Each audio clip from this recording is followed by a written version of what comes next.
Dan dan judul besar dari tema kita 1 bulan ini adalah seri tentang kedatangan Tuhan. Seri tentang kedatangan Tuhan. Nah, kita sudah belajar bagian pertama dari seri yang pertama berjudul Anak Domba Mesias. Ya, Selasa lalu kita belajar tentang Anak Domba Mesias bagian pertama, dan malam ini adalah bagian terakhir dari Anak Domba Mesias. Jadi kita sudah belajar Selasa lalu bahwa Anak Domba Mesias itu adalah berbicara tentang kedatangan Tuhan yang pertama, ya, kedatangan Tuhan yang pertama. Lalu kita sudah lihat dari Alkitab bahwa ini sudah dinubuatkan. Jadi Tuhan sudah memberikan informasi atau pekabaran nubuatan tentang kedatangan Tuhan yang pertama sebagai anak domba Mesias. Dan kita sudah belajar juga Selasa lalu bahwa nubuatan itu juga sudah digenapi. Dan kita belajar Selasa lalu bahwa Tuhan mempunyai 2 tujuan utama pada saat dia datang yang pertama sekali ke dunia ini, kurang lebih setelah zaman Israel, ya. Jadi waktu zaman bangsa Yahudi, ya. Jadi Tuhan datang dengan 2 tujuan utama besar. Yang pertama adalah untuk hidup sebagai manusia dengan kekuatan ataupun kemampuan manusia seperti kita, tapi taat sempurna, ya, sepenuhnya mengasihi Tuhan dan mengikuti kehendak Tuhan, sempurna, penurutan yang sempurna kepada hukum Allah, sehingga dengan kesempurnaan itu dia tak bercela, sehingga dia layak menjadi anak domba yang diurapi, yang dikorbankan. Jadi sebagai teladan, ya, melakukan sempurna, dan dia menjadi korban, menjadi pengganti kita, penebus kita. Itulah tujuan utama kedatangan Tuhan yang pertama. Ya, kabar baik, kabar Injil sebagai manusia yang mampu atau dengan pertolongan Tuhan dia menyerahkan dirinya menuruti kehendak Tuhan, lalu melayakkan dia menjadi domba yang tak bercela, tak bercacat itu untuk menebus kita. Dan kedua tujuan utama kedatangan Tuhan ini, yang pertama ini adalah juga sebagai penggenapan dari nubuatan bahwa Yesuslah yang mengalahkan iblis, ya, mengalahkan. Iblis sudah kalah sejak dia berbuat kejahatan, berbuat dosa di surga, diusir. Namun pernyataan, ya, klimaks bahwa dia betul-betul malaikat yang sudah jatuh, kejahatannya nyata, itu adalah pada saat terjadi peristiwa penyaliban Yesus, ya. Kita sudah pelajari Selasa lalu. Nah, malam ini kita akan belajar pelajaran sambungan dari kedatangan Tuhan yang pertama, judul Anak Domba Mesias bagian kedua. Malam ini kita akan belajar apa hubungannya, ya, kedatangan Tuhan yang pertama dengan kondisi umat-umat Tuhan pada waktu itu. Tentunya orang Yahudi, ya, bangsa Yahudi, dan juga murid-murid Yesus, ya. Kita mau lihat bagaimana penerimaan mereka akan pekabaran atau nubuatan yang kita sudah pelajari Selasa lalu, bagaimana mereka menerimanya dan apa yang terjadi, bagaimana respon mereka menentukan bagaimana mereka pribadi lepas pribadi maupun secara jemaat menyambut atau menolak kedatangan Tuhan yang pertama itu. Ya, mari kita pelajari pelajaran lanjutan itu pada malam hari ini. Baik.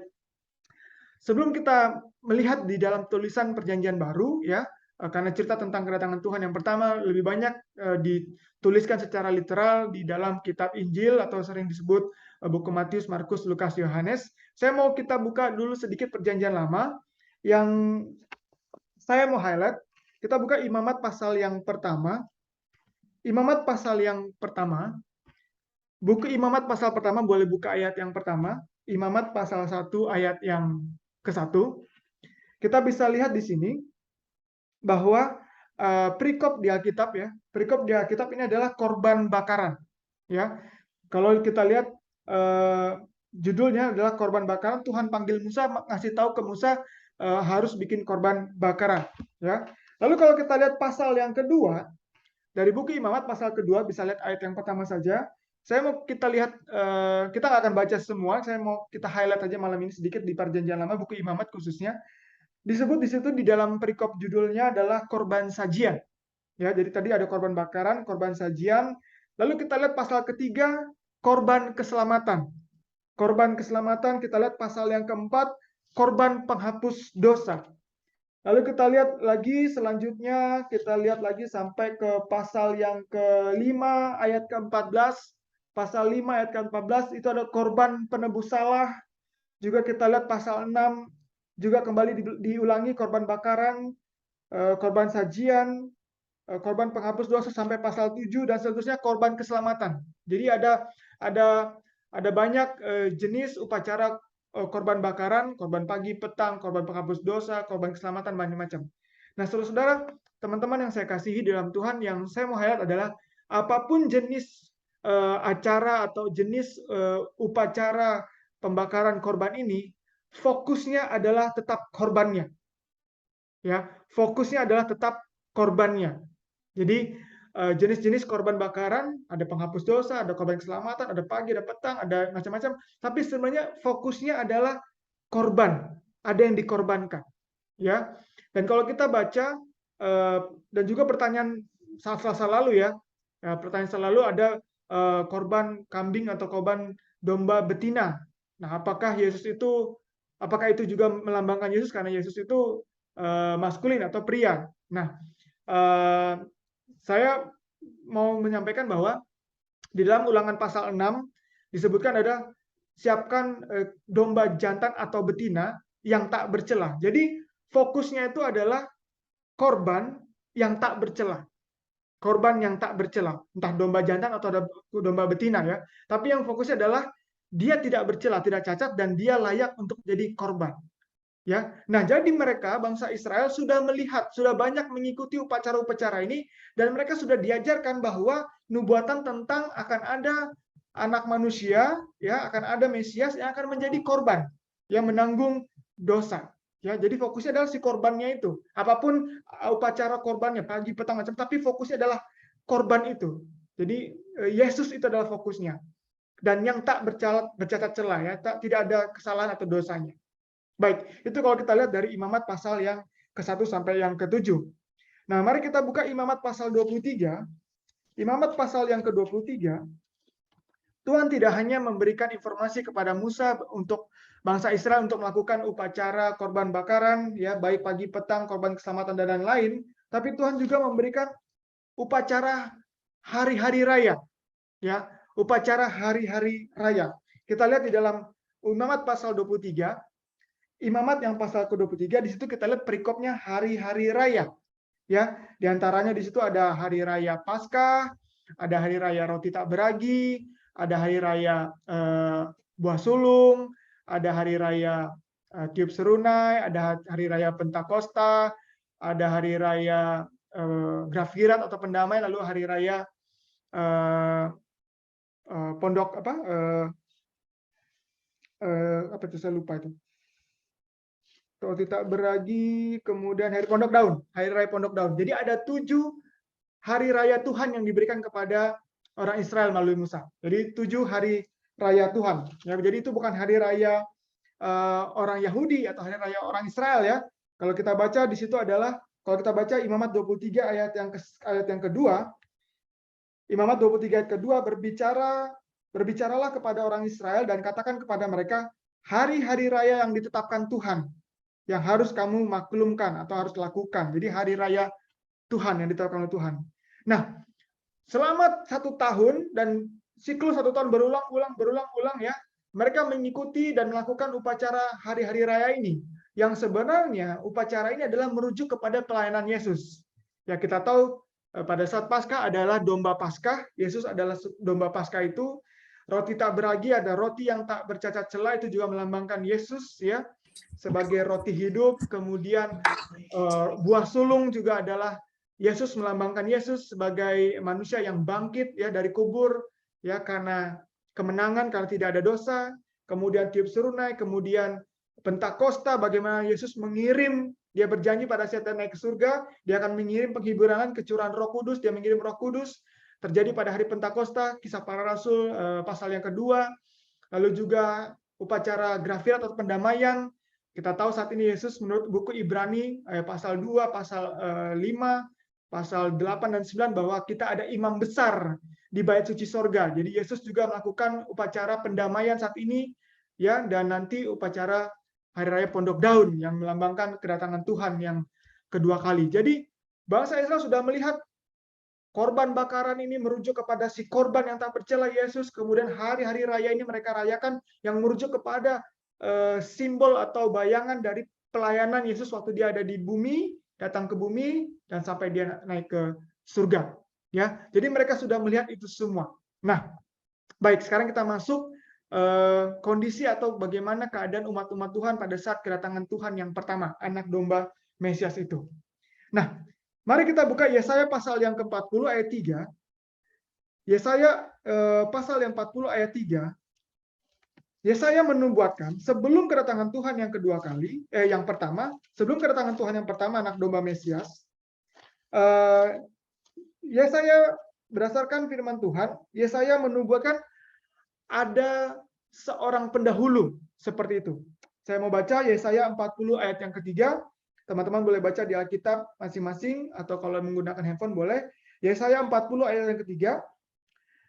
Ada suara yang berseru-seru, persiapkanlah di padang gurun jalan untuk Tuhan. Luruskanlah di padang belantara jalan raya bagi Allah kita. Jadi Yesaya bilang persiapkan di padang gurun jalan untuk Tuhan, suruh siapkan jalan bagi Tuhan. Apa maksudnya? Nanti kita lihat. Lalu ayat yang kedua, ya, ayat yang kedua saya mau kita baca di dalam Maliaki pasal 4 ayat 5 dan 6. Ya, Maliaki 4, 5, 6 ya, untuk gampang mengingatnya, buku Maliaki pasal yang keempat ayat yang kelima dan ke-6. Buku Maliaki pasal yang terakhir pasal 4 ayat 5 sampai 6. Saya baca, sesungguhnya aku Tuhan akan mengutus Nabi Elia kepadamu menjelang datangnya hari Tuhan yang besar dan dahsyat itu. Ayat 6, maka ia akan membuat hati bapak-bapak berbalik kepada anak-anaknya dan hati anak-anak kepada bapak-bapaknya, supaya jangan aku datang memukul bumi sehingga musnah. Nah, kalau kita lihat buku Maliaki tentu saja ditulis jauh, ya. Maliaki ditulis atau menulis ini jauh setelah Elia, Nabi Elia yang sesungguhnya, ya, naik ke surga, diangkat Tuhan hidup-hidup, Nabi Elia. Ya, jadi tentu saja kita bisa lihat bahwa kalau Tuhan bilang, aku akan mengutus Nabi Elia, sudah pasti kita bisa ngambil kesimpulan awal bahwa ini berarti lambang atau perlambangan, atau mungkin orang yang disebut seperti Elia, seperti itu ya. Jadi tadi kita lihat dua ayat, Yesaya 43, Nabi Yesaya menubuatkan akan ada yang membuka jalan bagi Tuhan.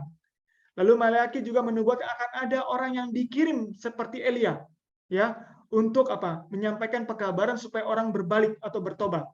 Mari kita lihat penggenapannya. Kita buka Yohanes pasal 1 ayat 21 sampai 23. Yohanes pasal 1 ayat 21 sampai 23. Yohanes pasal 1 ayat 21 sampai 23. Ia mengaku dan tidak berdusta, katanya aku bukan Mesias. Jadi ini Yohanes Pembaptis sedang ditanya-tanya oleh orang Israel, orang Yahudi, ya, bahkan ada yang diutus untuk bertanya. Dan ayat 21 dia bilang dia mengaku, ya, ayat 20 ia mengaku dan tidak berdusta, katanya aku bukan Mesias, ayat 20, maaf, ayat 21. Lalu mereka bertanya kepadanya, kepada Yohanes Pembaptis, mereka bertanya, kalau begitu siapa engkau? Mesias bukan, lalu siapa engkau? Elia. Dan ia menjawab, Yohanes Pembaptis menjawab, bukan. Engkaukah nabi yang akan datang? Apakah engkau yang dinubuatkan itu? Dan ia menjawab, bukan. Ayat 22, maka kata mereka kepadanya, kepada Yohanes Pembaptis, siapakah engkau? Sebab kami harus memberi jawab kepada mereka yang mengutus kami. Apakah katamu tentang dirimu sendiri? Kalau gitu kau siapa? Maka ayat yang ke-23, Yohanes Pembaptis menjawab. Jawabnya, akulah suara orang yang berseru-seru di padang gurun, luruskan jalan Tuhan seperti yang telah dikatakan Nabi Yesaya. Jadi beberapa tahun yang lalu, beberapa tahun-tahun yang lalu, Nabi Yesaya sudah menubuatkan bahwa ada yang diutus bersuara di padang gurun untuk membuka jalan lurus bagi Tuhan. Ya, maka Yohanes Pembaptis mengklaim bahwa akulah orang yang dimaksud Nabi Yesaya itu. Akulah yang dimaksud oleh Nabi Yesaya. Itu menurut pengakuan Yohanes Pembaptis, karena dia bilang kamu Mesias bukan, kamu Elia bukan, ya, bukan Elia karena Elia tidak mungkin datang, ya, yang tidak ada Elia datang waktu itu, ya. Dan dia bilang akulah yang dibilang oleh Nabi Yesaya itu kata Yohanes Pembaptis pengakuannya. Tapi mari kita lihat bagaimana kata Tuhan. Matius pasal yang ke-17 Mari kita buka Matius pasal yang ke-17, ayat yang ke-12 sampai 13. Matius pasal 17, ayat 12 sampai yang ke-13. Kita baca dari ayat 11 ya, supaya lebih bagus. Matius pasal 17 ayat 11 sampai 13. Saya baca ayat 11. Jawab Yesus, jadi Yesus yang berkata ini. Jawab Yesus, memang Elia akan datang, seperti yang dinubuatkan Malaki tadi ya, Malaki 4 ayat 5-6. Dan memulihkan segala sesuatu. Ayat 12. Dan aku berkata, Yesus berkata kepadamu, Elia sudah datang, tetapi orang tidak mengenal dia, dan memperlakukannya menurut kehendak mereka. Demikian juga anak manusia akan menderita oleh mereka. Ayat 13. Pada waktu itu, mengertilah murid-murid Yesus bahwa Yesus atau ia berbicara tentang Yohanes Pembaptis. Ya, jadi kita bisa mendapat informasi dan kita bisa ambil kesimpulan bahwa yang dinubuatkan Nabi Yesaya di dalam Yesaya 40 ayat 3 dan yang dinubuatkan oleh Maliaki bahwa ada orang yang datang seperti roh Elia, itu adalah Yohanes Pembaptis. Yohanes Pembaptis bilang, aku bukan Elia, karena dia bukan Elia, dia Yohanes Pembaptis, tapi dia datang menggenapi nubuatan Nabi Yesaya, dan Yesus bilang, memang Elia sudah datang, yaitulah Yohanes Pembaptis. Tapi bukan Elia secara fisik, tapi orang yang datang dengan apa? Dengan roh Elia. Ya, karena dia berbicara, dia menyampaikan kebenaran seperti waktu Elia dulu menegur umat-umat Tuhan Raja Ahab. Gitu ya. Jadi Yohanes Pembaptis datang untuk menyampaikan itu. Nah, jadi kita melihat sebelum kedatangan Tuhan yang pertama, atau Tuhan menggenapkan semua tadi yang kita pelajari, korban-korban itu, lalu hari-hari raya itu, sebelum Tuhan melaksanakan semua tugas pelayanannya, waktu kedatangan yang pertama, Tuhan sudah mengirim dulu utusannya. Untuk apa? Membuka jalan. Ya, untuk mengembalikan orang, mengingatkan orang. Nah, mari kita lihat apa pekabaran atau pesan yang dibawa oleh Yohanes Pembaptis sebagai orang yang memiliki roh pelayanan seperti Elia, adalah orang yang membuka jalan bagi Tuhan. Mari kita lihat isi pesan yang dibawakan oleh Yohanes Pembaptis. Mari kita buka Lukas pasal 3 ayat yang ke-18. Lukas pasal 3 ayat yang ke-18.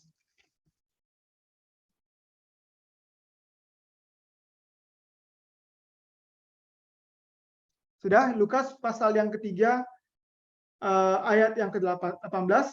Dengan banyak nasihat lain, Yohanes memberitakan Injil kepada orang banyak. Saya mau kita lihat informasi di sini bahwa Yohanes memberitakan Injil. Jadi Yohanes sebagai utusan Tuhan, sebelum Tuhan melakukan pelayanannya di bumi pada saat kedatangan yang pertama, Yohanes diutus untuk memberitakan Injil. Ya, untuk memberitakan Injil. Nah, kita sudah baca Yohanes pasal 1 ayat 29 minggu lalu. Yohanes pasal 1 ayat 29, ketika Yohanes Pembaptis ada di Sungai Yordan, dan waktu Yesus datang ke Sungai Yordan, Yohanes Pembaptis, dia berbicara seperti ini di dalam Yohanes pasal 1 ayat 29. Pada keesokan harinya Yohanes melihat Yesus datang kepadanya, dan ia, Yohanes Pembaptis, berkata, lihatlah anak domba Allah yang menghapus dunia. Ya, jadi Yohanes Pembaptis membawa pekabaran tentang Injil, dan Injil itu adalah Yesus yang adalah anak domba yang akan dikorbankan untuk menghapus dunia. Ya, anak domba Mesias sebagai penghapus dosa.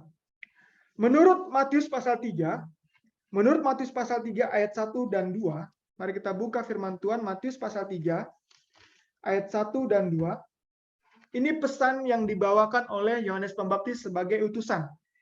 Matius pasal 3 ayat 1 dan 2. Pada waktu itu tampillah Yohanes Pembaptis di padang gurun Yudea dan memberitakan. Jadi benar ya, seperti yang disampaikan Nabi Yesaya, ada suara di padang gurun. Ayat 2 dari Matius pasal 3 ayat 2, bertobatlah sebab kerajaan sorga sudah dekat. Jadi ini isi pekabaran yang dibawakan oleh Yohanes Pembaptis. Sebelum Tuhan datang, yang pertama untuk melakukan pelayanannya, misinya. Tadi kita sudah belajar, Selasa lalu kita belajar Tuhan punya dua tujuan utama. Dan Yohanes Pembaptis sebagai utusan, dia bawa pekabaran untuk membuka jalan tadi, menurut Maliaki, untuk membuka jalan lurus. Isi pekabaran adalah bertobat. Ya, isi pekabarannya adalah Injil ngasih tahu tentang Yesus, tapi ada nasihat bertobat.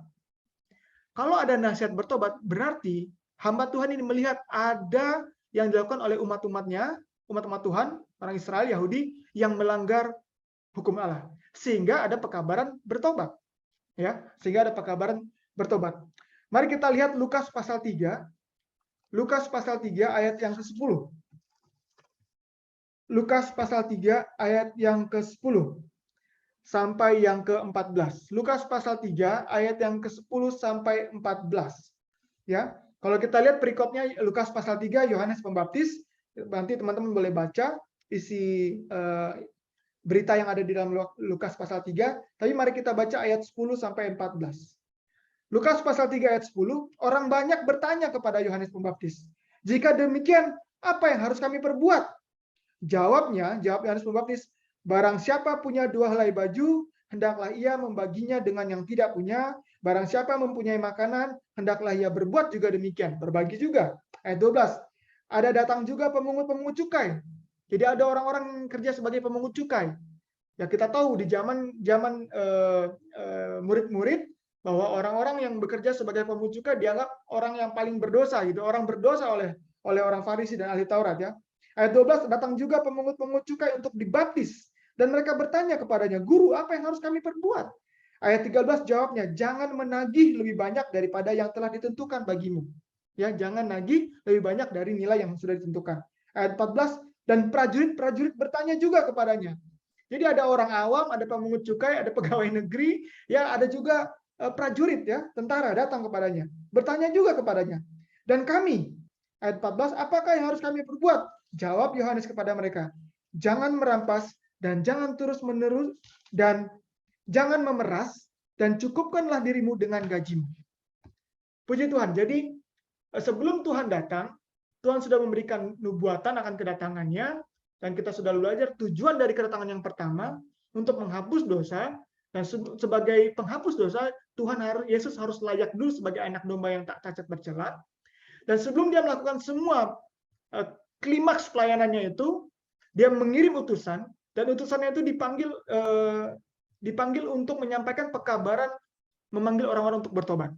Dan puji Tuhan dari cerita ini yang kita baru baca, kita melihat ada respon dari murid-murid atau dari orang-orang Yahudi yang datang kepada Yohanes Pembaptis, menerima pekabaran itu dan tanya, "Apa yang harus kami lakukan? What should we do?" Apa yang harus kami lakukan? Bertobat, ya itu apa? Pertobatan apa yang harus kami lakukan? Teman-teman, saudara-saudara, sebelum saya lanjutkan, semoga ini juga menjadi pertanyaan bagi kita. Karena kita percaya kita sedang menunggu kedatangan Tuhan yang kedua kali. Ya, dan mereka bertanya, apa yang harus kami perbuat? Baik itu orang awam, baik itu orang pemungut cukai, orang kaya, orang miskin, prajurit, datang kepada Yohanes Pembaptis bertanya, apa yang harus kami lakukan untuk bertobat? Oke? Baik. Itu pekabaran yang dibawakan oleh Yohanes Pembaptis. Dialah yang suara di padang gurun itu, dialah orang yang datang membuka jalan ya dengan roh Elia, Maliaki 4 ayat 5 dan 6. Namun tidak hanya Yohanes Pembaptis. Mari kita lihat bahwa Yesus sendiri pada saat Yesus melakukan pelayanan umumnya atau public ministry-nya ya, saat dia melakukan pelayanannya di tempat umum kepada orang banyak, Yesus juga memberitakan hal yang sama. Mari kita buka Markus pasal 1 ayat 14 15. Markus pasal 1 ayat 14 15. Markus pasal 1 ayat 14 dan 15 saya baca. Sesudah Yohanes ditangkap, datanglah Yesus ke Galilea memberitakan Injil Allah. Jadi Yohanes Pembaptis, singkat cerita, dia ditangkap oleh Herodes karena dia menegur Herodes, ya, dia menegur dengan lurus karena Herodes melakukan dosa berzina, dia mengawini istri adiknya, ya. Yohanes Pembaptis menegur Herodes, sama seperti Elia waktu menegur Raja Ahab. Baik, sesudah Yohanes ditangkap, datanglah Yesus ke Galilea memberitakan Injil Allah. Ayat 15, kata Yesus, waktunya telah genap, kerajaan Allah sudah dekat. Bertobatlah dan percaya kepada Injil. Jadi seruan yang sama yang diserukan oleh Yohanes Pembaptis, Injil diberitakan, kerajaan surga sudah dekat, bertobatlah. Dan puji Tuhan ada orang-orang yang bertanya, apa yang harus kami lakukan? Maka setelah Yohanes Pembaptis ditangkap, Yesus sendiri memberitakan pekabaran yang sama. Untuk penggenapan pelayanan yang akan dia lakukan sendiri. Dia kasih tahu ke orang-orang, dia kasih tahu ke murid-murid, dia kasih tahu ke saudara-saudaranya, sebangsanya, dia kasih tahu, bertobatlah, kerajaan surga sudah dekat, percaya kepada Injil. Ya, kalau menurut Markus pasal 1 ayat yang ke 27 kalau tidak salah.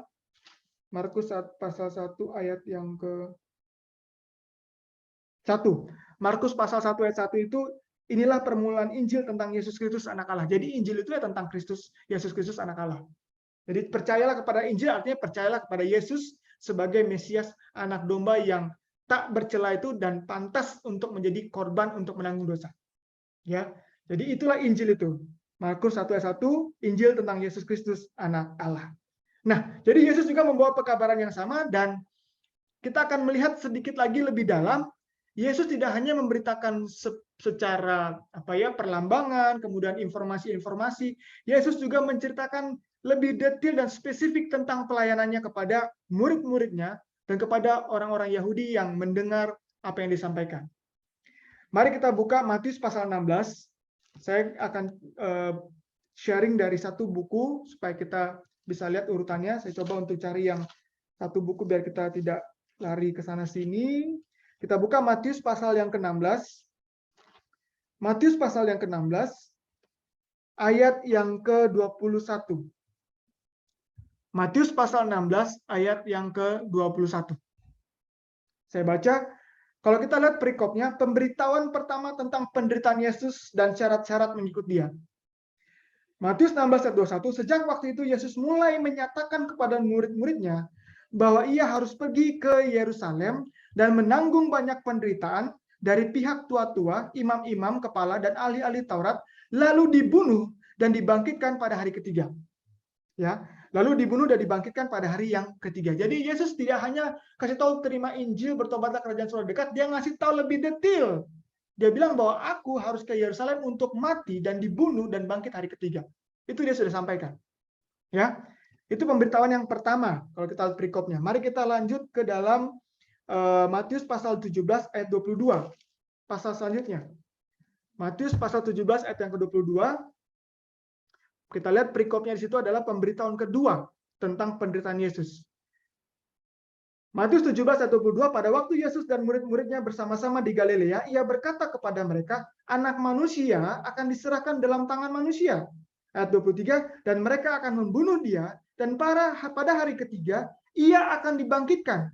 Maka hati murid-muridnya itu pun sedih sekali. Jadi Yesus lagi-lagi ini kedua kalinya ngasih tahu ke murid-muridnya dan kepada orang yang ada di situ mendengarkan bahwa ia harus mati di tangan manusia, dibunuh dan dibangkit hari ketiga. Tapi kita lihat ada informasi di sini bahwa murid-murid sedih. Saudara-saudara, kenapa murid-murid sedih? Karena murid-murid, nanti kita lihat sebagai penutup pelajaran ini, murid-murid sepertinya belum paham. Padahal orang-orang Yahudi sampai perjanjian baru itu masih melakukan upacara korban bakaran yang tadi kita bahas, Imamat pasal 1 sampai yang ke-7 tadi. Mereka juga masih merayakan hari-hari raya yang kesemuanya itu merujuk kepada Yesus sebagai korban.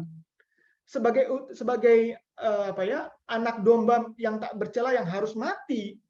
Mereka sering melakukan korban bakaran.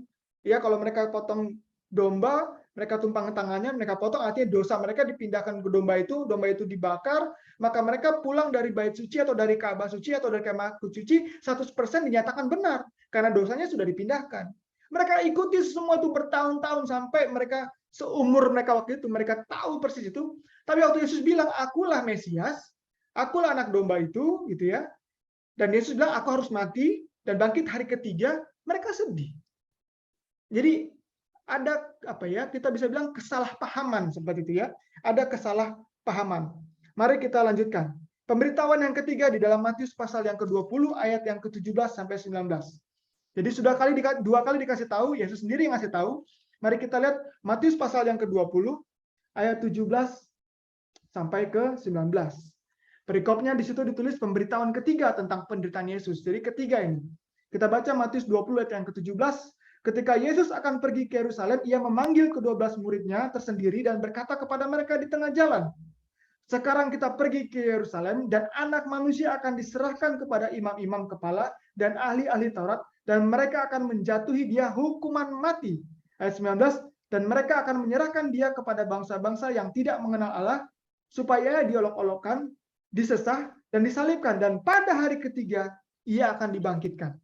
Jadi ini pemberitahuan ketiga. Yesus kasih tahu ke murid-muridnya ini. Ya, baik, kita lanjut. Ternyata biasanya kalau 3 itu sudah cukup ya. Biasanya 3 itu sudah cukup. Dan kalau di Alkitab kita lihat ada hal-hal yang diulang oleh Tuhan, dicatat dalam Alkitab sampai 3 kali, itu berarti sangat penting. Ya, jadi waktu Yesus mengulang-ulangi 3 kali itu, mereka harusnya sudah paham dan mengerti bahwa ini bukan apa ya, bukan hoax gitu ya. Ini bukan Yesus kayak lagi main apa ya, mau pura-pura jadi. Ini bukan sesuatu yang main-main. Yesus ngasih tahu sampai 3 kali itu berarti ya it is what it is gitu loh. Ya seperti itu. Tapi murid-murid masih belum memahami, bahkan tidak menerima. Nanti kita lihat. Matius pasal yang ke-26 ayat 1 dan 2, kita lihat ini adalah pemberitahuan yang keempat. Matius pasal 26 ayat 1 sampai 2. Matius pasal 26, kita lihat perikopnya pemberitahuan keempat tentang penderitaan Yesus, rencana untuk membunuh Yesus. Matius pasal 26 ayat 1, setelah Yesus selesai dengan segala pengajarannya itu, berkatalah ia kepada murid-muridnya, kamu tahu bahwa 2 hari lagi akan dirayakan Paskah. Ya, maka anak manusia akan diserahkan untuk disalibkan. Jadi ini pemberitahuan terakhir yang keempat, dikasih tahu ke murid-muridnya bahwa akulah anak domba itu yang tak bercela, akulah Mesias yang diurapi untuk jadi korban. Ya, ini pemberitahuan keempat, aku akan mati, disesah, dan akan dibangkitkan pada hari yang ketiga. 2 hari lagi. 2 hari lagi. Nah, jadi Tuhan sudah kirim utusannya Yohanes Pembaptis memberikan pekabaran Injil. Ya, Yohanes bilang, oh, ini dia anak domba ya Allah, anak Allah yang akan menghapus dosa manusia. Inilah Injil itu, gitu ya. Bertobatlah, kerajaan Allah sudah dekat. Ini maksudnya kerajaan Allah. Ini adalah kerajaan kasih karunia. Ya, kita tidak ada waktu untuk bahas tentang kerajaan kasih karunia dan kerajaan kemuliaan. Nanti kita next time, kapan-kapan bila Tuhan berkenan, kita akan pelajari lagi. Dan Yesus sendiri pun menyampaikan pekabaran yang sama. Bertobatlah, kerajaan Allah sudah dekat. Terimalah Injil. Apa itu Injil? Yesus Kristus anak Allah. Akulah anak domba Mesias itu. Dan Yesus memberitahukan secara spesifik, aku akan mati. Hari ketiga aku akan bangkit. Nah, kita lihat respon dari murid-murid dan orang Yahudi atau bangsa umat Tuhan pada waktu itu. Matius pasal yang ke-26. Dari pasal yang sama kita lihat ke ayat yang 51. Matius pasal 26 ayat yang ke-51. Pada saat Yesus setelah berdoa di Taman Getsemani, lalu Yesus bilang ke murid-muridnya bahwa waktunya sudah tiba, yang menjual atau yang mau menyerahkan dia sudah datang. Kita tahu itu Yudas, ya.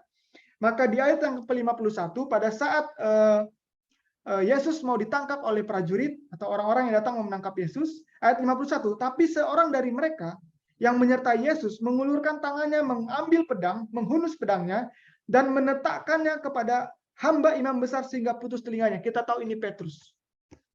Teman-teman, saudara-saudara, apa yang dilakukan Petrus adalah respon, adalah reaksi dari informasi yang dia tidak bisa terima dengan baik.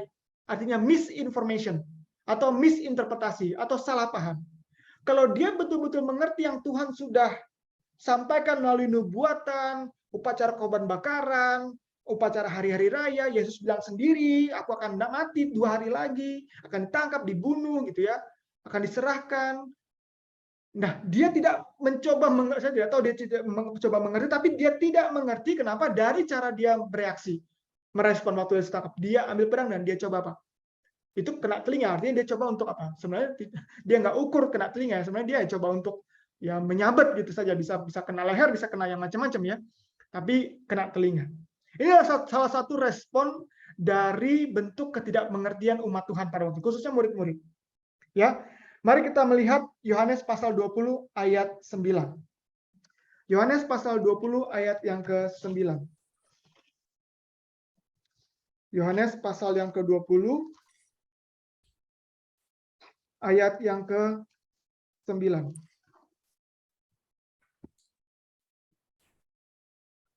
Ayat 20, Yohanes pasal yang ke-20, kita lihat perikopnya kebangkitan Yesus ya. Tapi saya mau lihatkan sebuah informasi, bahkan setelah kebangkitan Yesus, kita lihat Yohanes pasal 20 ayat yang ke-9, Sebab selama itu mereka belum mengerti isi kitab suci yang mengatakan bahwa ia harus bangkit dari antara orang mati. Jadi murid-murid, bahkan orang banyak, ya masih belum mengerti apa yang diceritakan kitab suci. Jadi mulai dari kitab Musa, Perjanjian Lama, sampai kitab Maleakhi tadi, bahwa Injil itu Yesus harus mati. Mereka masih belum mengerti. Ya, mereka masih belum mengerti. Nah, ada satu hal yang mau saya sampaikan juga sebagai reaksi atau respon dari ketidakmengertian. Respon dari ketidakmengertian dan juga salah ekspektasi.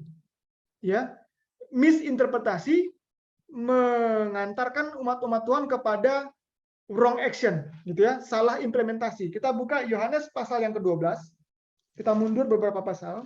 Yohanes pasal 12 mulai dari ayat yang ke-12 dan ke-13. Ini sebelum Yesus disalib ya. Waktu Yesus datang kembali ke Yerusalem yang ceritanya mereka mengeluh-ngeluhkan ya.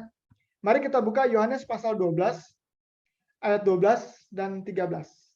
Yohanes pasal 12 ayat 12, keesokan harinya ketika orang banyak yang datang merayakan pesta mendengar bahwa Yesus sedang di tengah jalan menuju Yerusalem, ayat 13, mereka mengambil daun-daun palem dan pergi menyongsong dia sambil berseru-seru, Hosana, diberkatilah dia yang datang dalam nama Tuhan, Raja Israel. Ya, Raja Israel. Mereka menganggap Yesus datang sebagai Raja Israel. Nah, masih di dalam pasal yang sama, saya mau kita lihat ayat yang ke-24.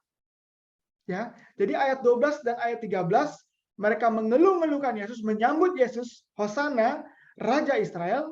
Yohanes pasal 12 ayat 12 13, masih di pasal yang sama Yesus menjelaskan di ayat 24. Katanya seperti ini.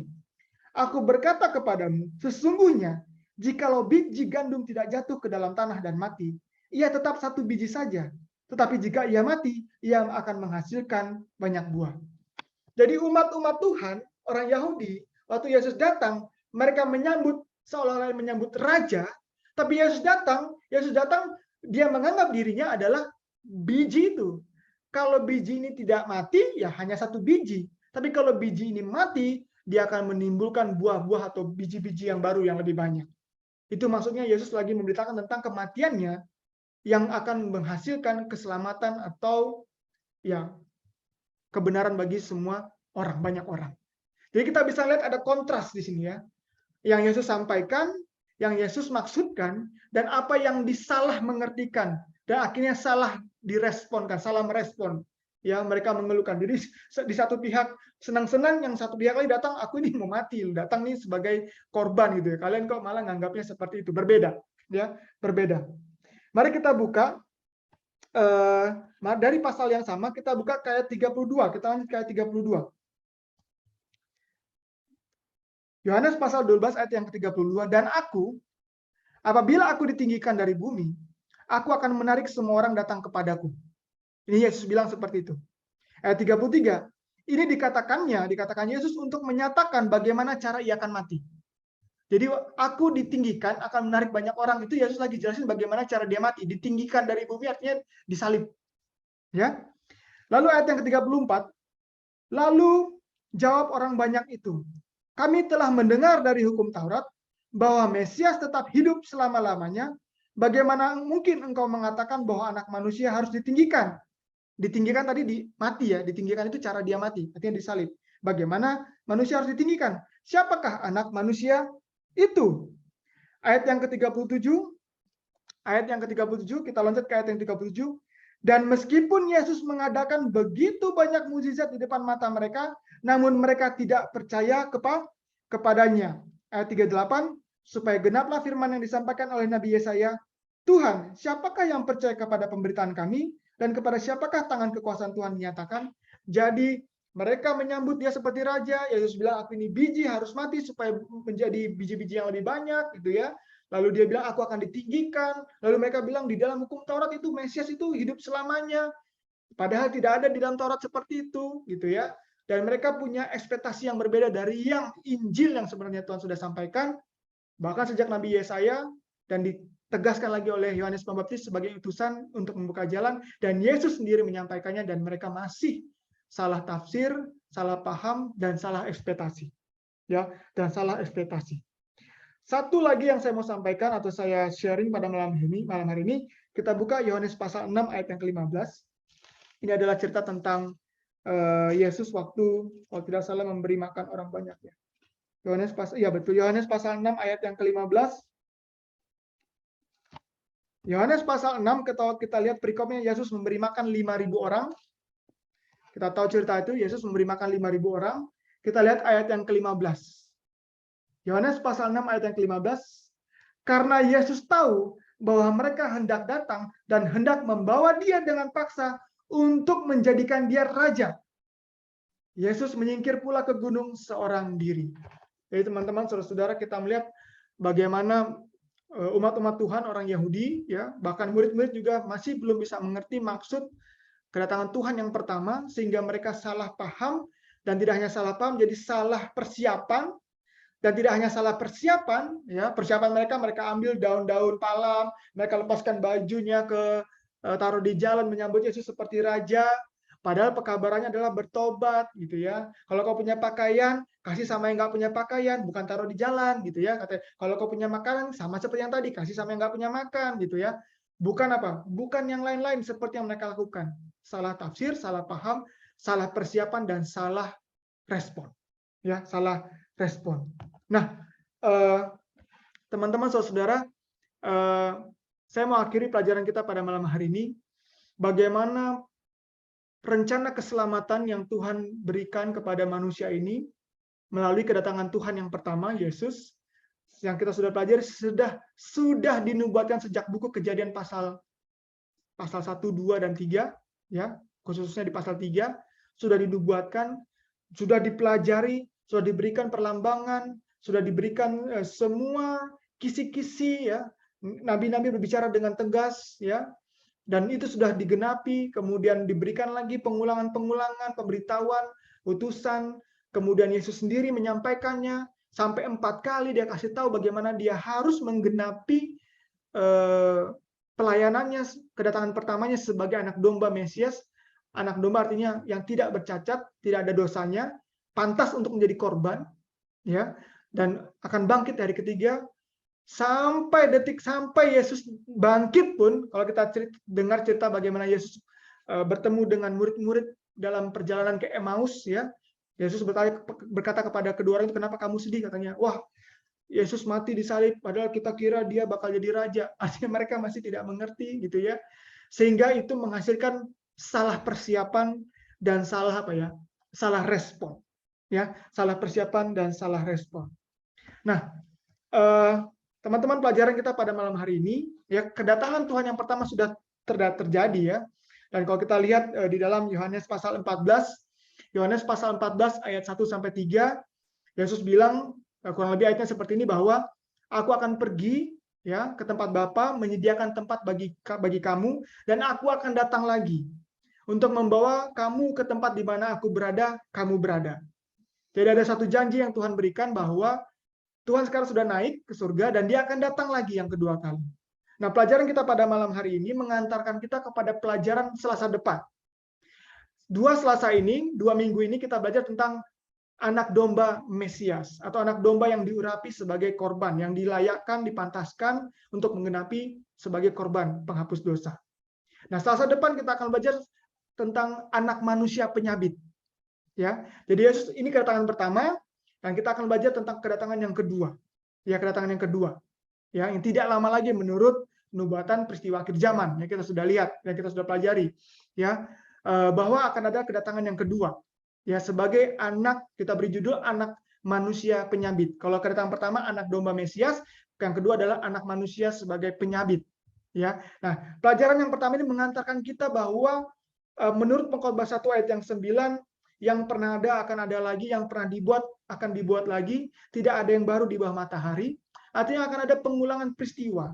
Ya, pengulangan peristiwa yang kita lihat bagaimana Tuhan juga memberitakan ini. Kedatangan yang kedua kali ini juga ada nubuatan, ada informasi, juga ada utusan-utusan untuk menyampaikan ini. Ya, nanti kita lihat bagaimana respon umat-umat Tuhan sebelum kedatangan yang kedua kali. Tentu saja bukan orang Israel, orang Yahudi, itu Anda dan saya. Kita semua. Dan teman-teman, bahwa mengerti isi kitab suci, mengerti tentang rencana keselamatan yang Tuhan sudah sampaikan kepada kita melalui kedatangan yang pertama, dan nanti menjelang kedatangan yang kedua akan menuntun kita kepada apa? Kepada persiapan kita, persiapan diri kita dan respon kita untuk menyambut kedatangan yang kedua, supaya kita tidak salah tafsir seperti umat-umat yang dulu, kita tidak salah interpretasi, dan kita tidak salah persiapan dan salah respon. Ya, semoga pelajaran pada malam hari ini boleh menjadi berkat bagi kita semua. Ini menjadi panggilan suci, boleh juga menjadi amaran, boleh juga menjadi teguran, boleh juga menjadi ucapan kasih sayang oleh Tuhan bagi kita, memanggil kita untuk bertobat. Nanti pekabarannya sama, bertobat. Seperti Yohanes Pembaptis, seperti Yesus bilang, bertobatlah, kerajaan surga sudah dekat. Dan saya mengundang kita semua, boleh lagi bergabung saat depan untuk mendengarkan pelajaran yang kedua, Anak Manusia Penyambit, yang akan dibawakan oleh Saudara Alex Hutajulu saat depan di jam yang sama. Kiranya pelajaran malam ini boleh menjadi kemuliaan bagi nama Tuhan dan menjadi berkat bagi kita semua. Saya doa dalam nama Yesus. Amin. Tuhan memberkati. Apa ini? Puji Tuhan. Firman Tuhan pada malam hari ini sudah disampaikan. Dan bila mana saudara-saudari yang mempunyai pertanyaan dari pembelajaran malam hari ini, boleh di chat dan nanti akan dibacakan dan akan dijawab oleh Saudara Raymond. Dan kebetulan saya lihat di chat ini ada pertanyaan. Pertanyaan yang pertama, 7 hari raya dalam Imamat 23 diberikan khusus hanya kepada orang Israel ya?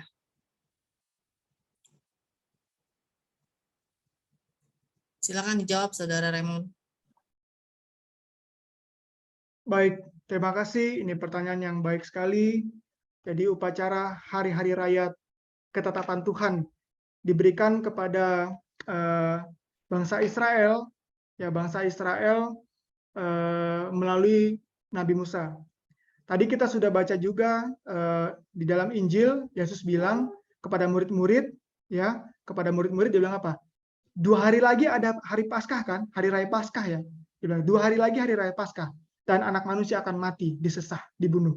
Artinya kita bisa ambil kesimpulan bahwa hari-hari raya itu tidak hanya sampai kepada orang Israel, tapi juga kepada orang Yahudi, zaman perjanjian baru.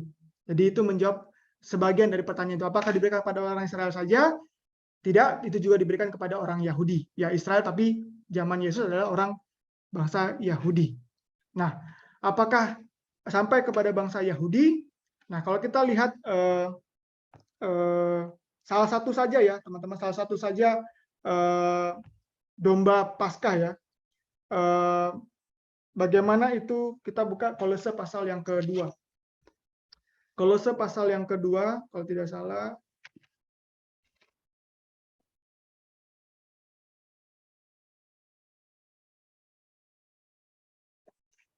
Kolose pasal yang kedua ayat yang ke-17. Kolose pasal yang kedua ayat yang ke-17. Semuanya ini hanyalah bayangan dari apa yang harus datang, sedang wujudnya ialah Kristus. Jadi seperti tadi yang saya sampaikan bahwa itu semua hari-hari raya itu adalah perlambangan atau bayangan dari pelayanan Yesus, dan wujudnya adalah Yesus. Kalau wujudnya Yesus, mari kita lihat di dalam penggenapannya ya. Salah satu hari aja, hari Paskah. Kita buka 1 Korintus 5 ayat 7. 1 Korintus 5 ayat yang ke-7. 1 Korintus 5 ayat yang ke-7. 1 Korintus 5 ayat yang ke-7, buanglah ragi yang lama itu, supaya kamu menjadi adonan yang baru, sebab kamu memang tidak beragi. Sebab anak domba Paskah kita juga telah disembelih, yaitu Kristus. Jadi kalau kita lihat ada upacara hari raya Paskah, di mana harus ada domba Paskah, dan Yesus bilang 2 hari lagi hari Paskah kan, jadi akan ada anak domba yang akan disembelih.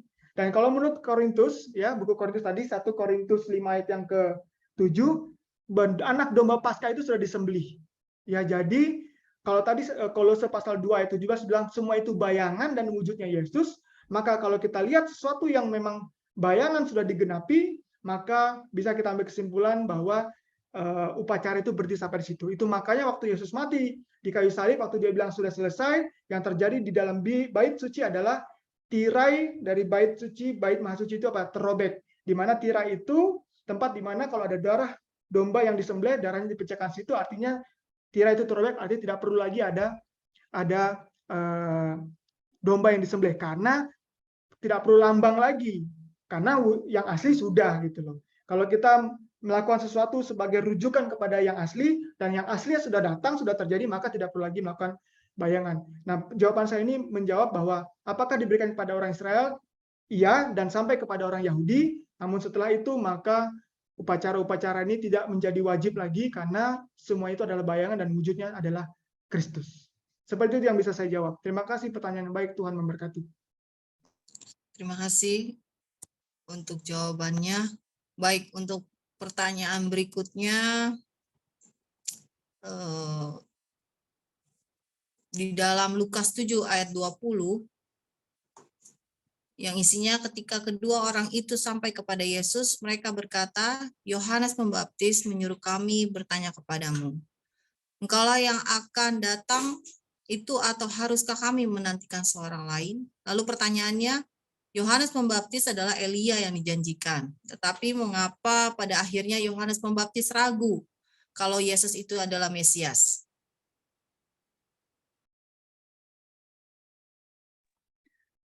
Baik, terima kasih pertanyaannya. Pertanyaan yang cukup baik juga. Saya percaya ada pekerjaan Roh Kudus ya di balik itu sehingga pertanyaan ini muncul. Yang saya bisa jawab seperti ini, yang menurut saya tahu bahwa Yohanes Pembaptis datang sebagai pembuka jalan bagi Yesus, ya, dia sebagai utusan yang membawa pekabaran tentang Yesus itu, ya. Dan tadi kita lihat bagaimana Yohanes Pembaptis membawakan isi pekabarannya itu bertobat, bertobat, bertobat. Kerajaan surga sudah dekat. Kalau kamu punya pakaian 2, kasih 1. Kalau kamu ini, kalau ada pemungut cukai, kembalikan. Kalau ada ini seperti itu, ya. Yang Yohanes Pembaptis lakukan atau sampaikan pekabarannya. Kenapa Yohanes Pembaptis punya pertanyaan seperti ini? Karena dia melihat ada hal yang berbeda dari yang dia lakukan dan Yesus lakukan. Jadi yang Yesus lakukan adalah dia bergaul dengan orang berdosa, dia duduk makan dengan orang yang berdosa, dia menolong orang yang jahat, dia melakukan hal-hal yang tidak ada batasannya gitu ya, yang tidak ada batasannya. Seperti yang dilakukan oleh orang yang menurut penglihatan Yohanes Pembaptis, kalau waktu itu orang-orang yang dianggap suci, orang-orang yang dianggap baik, ya ahli Taurat, orang Farisi, orang Saduki, orang Sadduki itu sangat menjaga jarak sekali dengan orang-orang yang berdosa seperti itu, orang-orang jahat. Tapi Yesus, dia adalah anak Allah, ya Mesias itu, Yohanes tahu, tapi dia seperti tidak ada batasan. Sehingga ini memunculkan pertanyaan di dalam hati atau dalam pikiran Yohanes Pembaptis. Tapi teman-teman, puji Tuhan, ini menjadi pelajaran juga buat kita bahwa pada saat kita ada hal yang menjadi buah pertanyaan di dalam pikiran kita, Yohanes Pembaptis tidak bertanya kepada orang lain, tapi dia bertanya kembali kepada Yesus itu sendiri. Ya, dia bertanya sendiri kepada Yesus. Dia kirim utusan untuk bertanya kepada Yesus, gitu ya. Maka pelajaran yang sama atau ini menjadi berkat bagi kita. Kalau kita punya keraguan, kalau kita punya kebimbangan, jangan lari ke teman, jangan lari ke media sosial gitu ya, atau jangan cari oknum atau narasumber gitu ya, yang mungkin kita tidak tahu juga, tapi marilah kita datang selalu kepada Tuhan. Puji Tuhan, Yohanes Pembaptis tidak bertanya kepada yang lain untuk menanya pendapat yang lain, dan dia tolong tanya kepada dia sendiri, kepada Yesus sendiri, apakah dia Mesias atau kita harus tunggu yang lain. Artinya ada kebergantungan dari Yohanes Pembaptis untuk menunggu jawaban. Ini good point-nya. Yes, dia ada keraguan, ada muncul keraguan, tapi dia juga punya kebergantungan kepada Tuhan untuk menjawab, merespon. Dan puji Tuhan pada saat Yesus menjawab kepada utusannya, Yesus bilang, aku tidak akan menjawab apa-apa, kurang lebih seperti itu, tapi lihat aja apa yang aku buat. Sampaikan aja apa yang aku buat. Ya, Yesus menyembuhkan orang sakit, menolong orang lumpuh, membangkitkan orang mati, seperti itu Yesus bilang ya, hal-hal yang baik gitu ya. Jadi puji Tuhan itu menjadi Injil yang hidup, itu dibawakan lagi kepada Yohanes Pembaptis, dan ya puji Tuhan Yohanes Pembaptis bisa menerima. Kurang lebih seperti itu. Terima kasih pertanyaannya. Dan saya senang kalau kita malam ini belajar bersama. Jadi kalau ada yang juga bisa memberikan jawaban berdasarkan informasi dari Alkitab, atau boleh dari buku Testimony of Christ, boleh juga sharing ya sama-sama. Terima kasih pertanyaan, Tuhan memberkati. Baik, terima kasih. Ini masih ada pertanyaan lagi. Mengapa Yesus selalu menggunakan kata anak manusia ketika berbicara? Mengapa nggak pakai kata aku?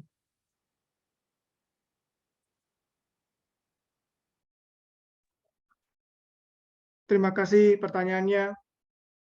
Jadi ini pertanyaannya berkaitan dengan literalisasi penggunaan kata dalam tulisan di Injil ya, gitu ya. Jadi kita bisa pahami juga bahwa buku Matius, Lukas, Yohanes ataupun buku kisah para rasul atau yang ditulis oleh rasul adalah catatan dari apa yang, kalau boleh bahasa sih, kesaksian tentang Yesus. Artinya mereka menyaksikan, mereka melihat, mereka mendengar, gitu ya. Lalu itu yang mereka tuliskan, dan menurut 2 Petrus 1 ayat 20-21 yang diinspirasi oleh Roh Kudus, gitu ya, yang diinspirasi oleh Roh Kudus. Jadi ini adalah yang ditulis oleh para murid, gitu ya. Jadi ada yang mereka dengar Yesus berkata anak manusia, gitu ya. Tapi teman-teman ada juga mereka catat waktu Yesus bilang aku, gitu ya. Jadi bila mana aku ditinggikan, gitu kan. Ada juga dibilang aku melakukan kehendak Bapa yang mengutus aku, gitu ya. Dia juga menggunakan kata aku Mesias, gitu ya. Satu kali dia bilang kepada murid-murid, menurut kamu siapakah aku? Ada yang bilang roh Elia, ada yang bilang ini itu. Terus dia bilang kepada Petrus, kalau menurut kau Petrus, aku ini siapa? Kata Petrus, engkau Mesias. Ya, yang kau ucapkan itu adalah Roh Kudus. Tapi jangan bilang siapa-siapa. Kalau dia juga sebut dirinya Mesias, dia sebut dia anak manusia, dia sebut aku, dia sebut banyak dirinya. Banyak dalam artian yang kita baca dari buku Injil ya, Matius, Markus, Lukas, Yohanes, dan buku-buku lainnya. Jadi saya tidak melihat ada yang perlu kita, maksud saya tidak ada konflik, tidak ada konfrontasi antara penggunaan kata anak manusia atau aku, hanya pada saat dia menjelaskan fungsi atau rencananya dalam satu hal tertentu, dia menggunakan kata anak manusia, dalam rangka dia menjelaskan hubungannya dengan Bapa, disebut dia Bapa, aku anak, dalam menjelaskannya kepada murid-muridnya, dia bilang aku saudara, gitu ya. Jadi dia menggunakan banyak panggilan pada dirinya sesuai dengan maksud tujuan dia menyampaikan pemberitaan tentang dirinya. Mungkin itu yang bisa saya jawab. Terima kasih pertanyaannya, Tuhan memberkati. Baik, untuk pertanyaan berikutnya,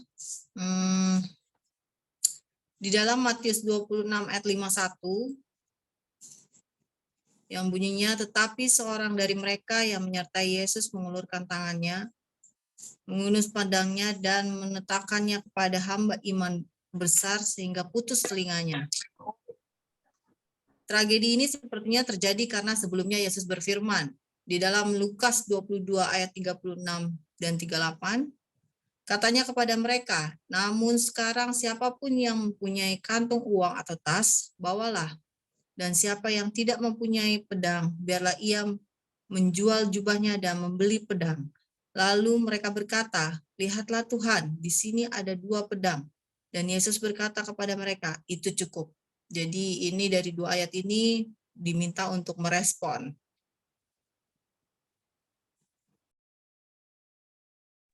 Sorry, tadi ayatnya di mana yang Lukas 22? Lukas 22 ayat? 22 ayat 36 dan 38.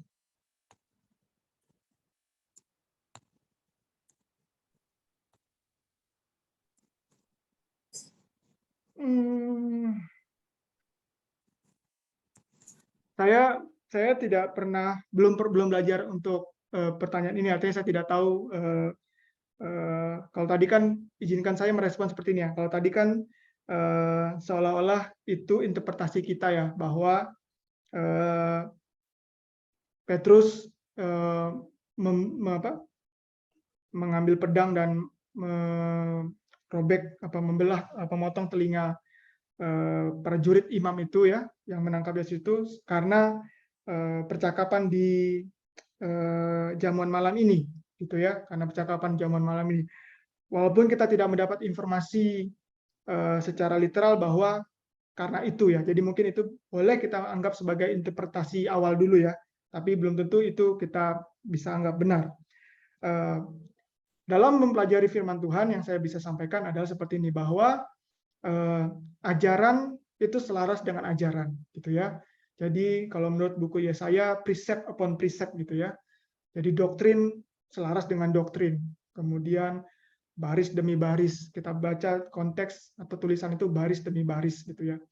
Jadi kalau kita menggunakan metodologi membaca atau mempelajari atau menjadi kitab suci dengan prinsip dasar itu, maka kita bisa menemukan bahwa tidak ada doktrin atau ajaran yang Yesus berikan kepada muridnya untuk melakukan itu. Secara sederhana saya mau sampaikan bahwa tidak ada doktrin atau ajaran yang Yesus ajarkan ke murid-muridnya untuk melakukan seperti itu. Dan saya setuju kalau memang ini sebuah salah interpretasi lagi dari murid-muridnya, apakah mengacu kepada percakapan di Lukas 22 ayat yang ke-24 ini tentang percakapan di zaman malam. Saya belum baca perikop ini secara detail, tapi kalau kita lihat ceritanya, saya lupa ayatnya di mana ya, bahwa Petrus itu mengambil pedang yang bukan dia siapkan. Jadi kalau kita lihat di dalam Lukas 22 kan, siapa yang tidak mempunyai hendaklah yang menjual jubahnya dan membeli pedang. Dan kita melihat pada waktu Yesus dan murid-murid, khususnya Petrus, Yohanes, Yakobus yang terdekatnya di Taman Getsemani, tidak ada informasi bahwa mereka membawa pedang. Yang mereka jual yang mereka jual jubah atau jual apapun untuk bisa beli pedang, gitu ya. Dan kita kalau baca, nanti koreksi saya kalau saya salah, tapi saya baca dari sejarah cerita Yahudi yang ditulis oleh seorang pakar sejarah Yahudi, Yosefus, bahwa Petrus itu mengambil pedang dari tentara itu. Jadi dia tidak menyiapkan pedang. Maka kita bisa ambil interpretasi juga bahwa Petrus tidak menyiapkan pedang seperti yang disampaikan di dalam Lukas 22 ini, perikop itu. Mungkin itu yang saya bisa jawab, yang saya tahu. Selebihnya saya belum pelajari ini lebih dalam. Boleh ini menjadi PR buat saya. Dan kalau ada teman-teman yang tahu juga boleh sambil sharing. Terima kasih. Tuhan memberkati. Oh, itu disampaikan tadi yang di dalam Lukas 22 itu terjemahan dari AYT, Saudara Raymond. Disampaikan kembali itu. Baik. Baik, terima kasih. Terima kasih atas pertanyaannya dan jawabannya. Ini ada pertanyaan juga.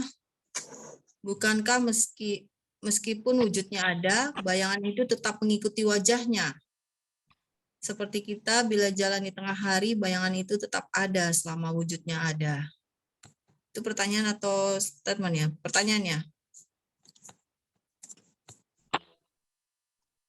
Baik, terima kasih.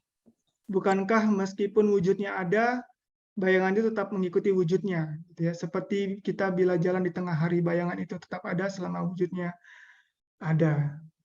Baik, ya bayangan itu ada kalau ada terang, gitu ya.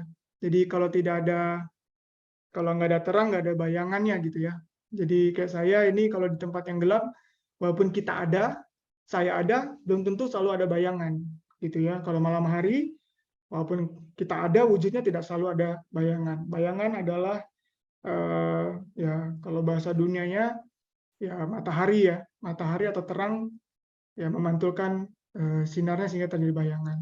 Namun pemahaman ini menurut saya garis bawahi, menurut saya tidak bisa kita aplikasikan dalam perlambangan kekudusan dari pelayanan Tuhan dalam konteks simbol yang tadi kita pelajari ya, wujud dan bayangan. Jadi wujud atau bayangan yang kita baca dalam Kolose 2 tadi lebih merujuk kepada bukan bayangan sebenarnya, perlambangan lebih tepatnya. Kalau bahasa Greka atau bahasa Ibrani itu lebih kepada perlambangan, simbol ataupun rujukan. Jadi lebih tepat kata itu rujukan. Jadi merujuk gitu.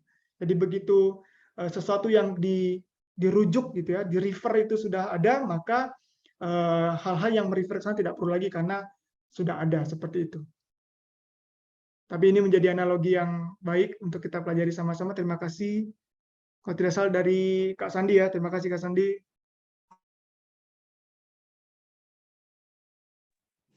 Baik, terima kasih atas pertanyaannya dan jawabannya.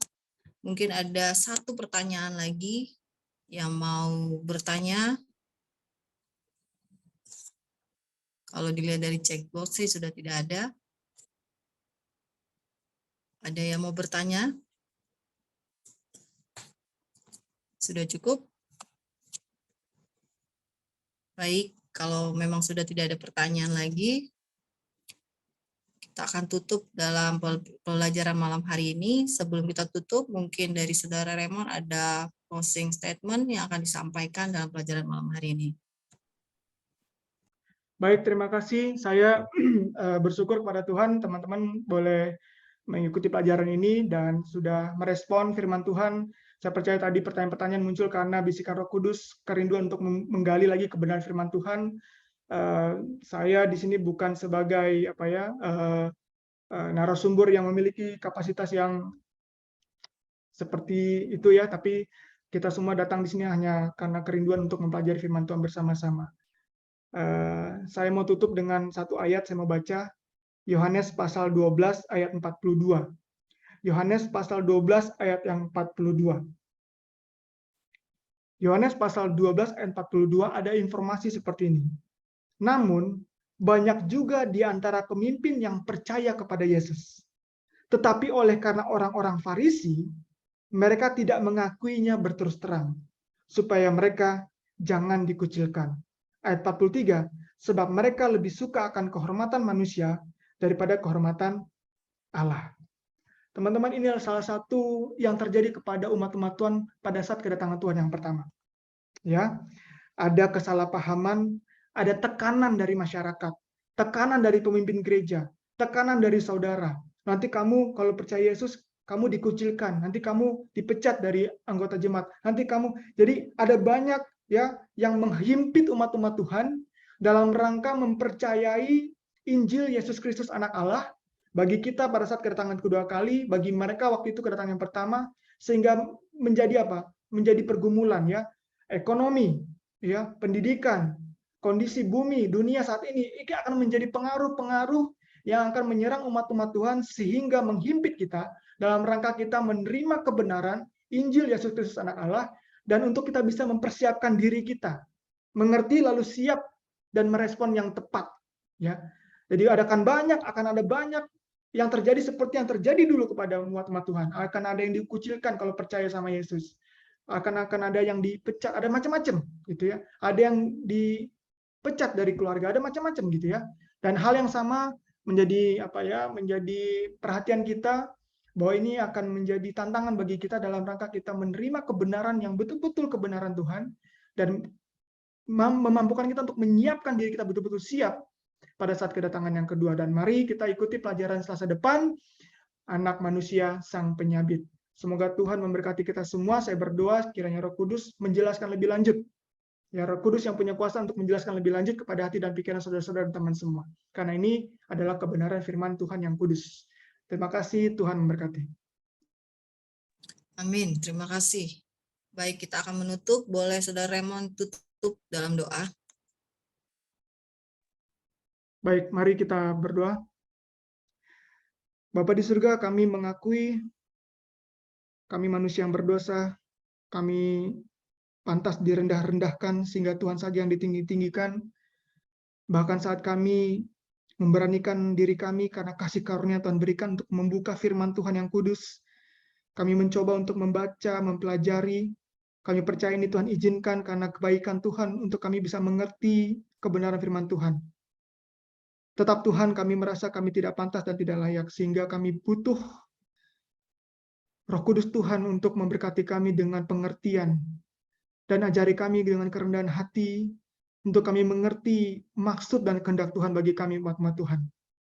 Yang terjadi kepada umat-umat Tuhan pada saat kedatangan Tuhan yang pertama boleh menjadi pelajaran bagi kami, sehingga menyiapkan kami untuk siap pada kedatangan Tuhan yang kedua kali. Terima kasih Bapak untuk kesempatan yang indah ini. Terima kasih untuk anak-anak Tuhan yang Tuhan sudah kirim. Terima kasih untuk jaringan.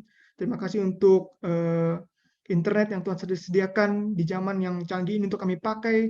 Tidak hanya untuk hal-hal kesenangan dunia, tapi untuk belajar firman Tuhan. Dan kami rindu ya Tuhan, karena dorongan Roh Kudus untuk bertemu lagi selasa depan. Mempelajari firman Tuhan untuk menyiapkan kami untuk kedatangan Tuhan yang kedua kali. Sertai anak-anak Tuhan pada malam hari ini saat kami berpisah, berkat Tuhan menjadi bagian bagi kami semua. Hamba-Mu berdoa di dalam nama Yesus, Tuhan dan Juru Selamat kami. Amin. Amin. Terima kasih Saudara Raymond, dan mungkin saya mengulangi sekali lagi untuk pembelajaran seri kita pada Selasa depan tanggal 18 Oktober dengan judul Anak Manusia Penyabit yang akan dibawakan oleh Saudara Alexander Hutajulu yang akan membahas tentang kedatangan Yesus yang kedua kali. Bagi saudara-saudara, teman-teman, boleh bergabung kembali di Zoom ini jam 7 malam seperti biasa, supaya kita belajar tentang firman Tuhan lagi, menggali lagi tentang firman Tuhan untuk berpegang teguh kepada Tuhan. Baik, terima kasih untuk semuanya. Sampai ketemu minggu depan. Tuhan memberkati. Terima kasih, Pak Terima Raymond. kasih semuanya. Tuhan memberkati. Tuhan berkati. Terima kasih banyak. Thank you, Kem. God Terima kasih bless. banyak. Amin.